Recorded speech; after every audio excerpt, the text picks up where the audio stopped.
Usai bertemu Ketua Umum PDIP Megawati Soekarno Putri, mantan Gubernur Jawa Barat Ridwan Kamil santer diisukan bakal menjadi calon wakil presiden pendamping Ganjar Pranowo. Seperti biasa, tim survei langsung menyodorkan elektabilitas fantastis Ganjar Pranowo Ridwan Kamil. Pertemuan Megawati dengan Ridwan Kamil menurut Sekretaris Jenderal PDIP Hasto Kristianto untuk membahas pembangunan Monumen Bung Karno di Kota Bandung. Hasto tegas mengatakan dalam pertemuan tersebut tidak dibahas soal cawapres. Pernyataan Hasto masih perlu dibuktikan dalam beberapa hari mendatang.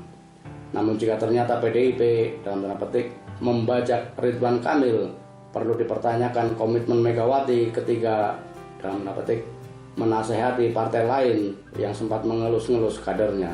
Bikin partai itu untuk opo? Emang nggak punya kader sendiri?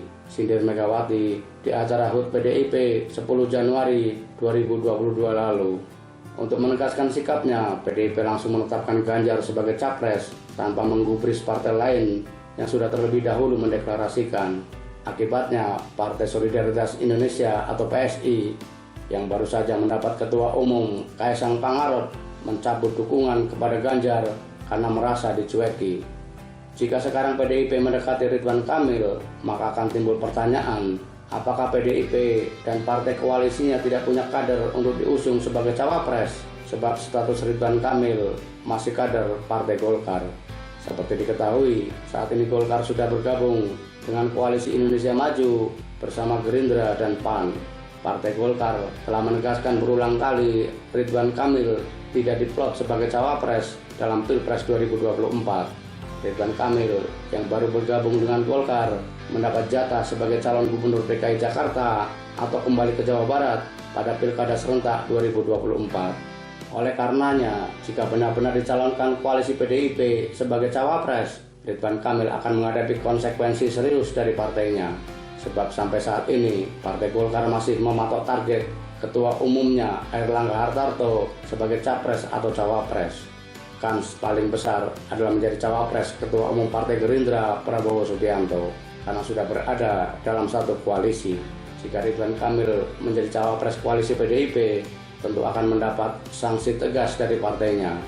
Ridwan Kamil mungkin tidak terpengaruh.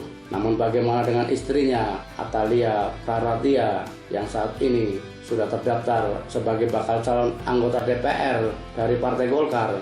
Akankah Ridwan Kamil lebih mementingkan peluang dirinya?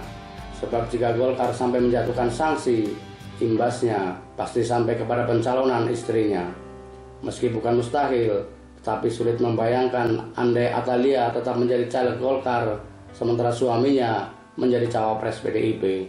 Sebab gelaran pemilu legislatif dan Pilpres digelar pada waktu yang bersamaan.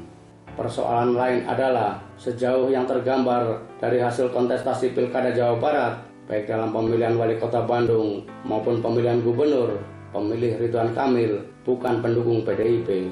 Perlu dipahami, Presiden Joko Widodo yang notabene kader PDIP selalu kalah di Jawa Barat dalam 2 kali gelaran Pilpres terakhir. Jika Ridwan Kamil naik perahu PDIP, masihkah pemilihnya loyal? Tentu ini akan menjadi beban politik yang juga harus diperhitungkan. Andai ternyata hanya dipilih oleh pemilih PDIP, maka tujuan untuk menutup kelemahan suara Ganjar di Jawa Barat jauh panggang dari api. Terakhir, apakah penunjukan Ridwan Kamil karena dirinya orang Sunda sehingga diharapkan bisa meraih dukungan dari suku Sunda? Jika benar faktor itu yang menjadi dasar pertimbangan, berarti sejak awal sudah ada upaya menggunakan politik identitas yang katanya ditentang oleh PDIP. Terkait politik identitas, memang rancu karena akan dilihat posisi kakinya. Meski menggunakan metode yang sama, lawan dilabeli menggunakan politik identitas, sementara calon sendiri dicarikan narasi penyangkalnya seperti yang marak dalam beberapa tahun terakhir.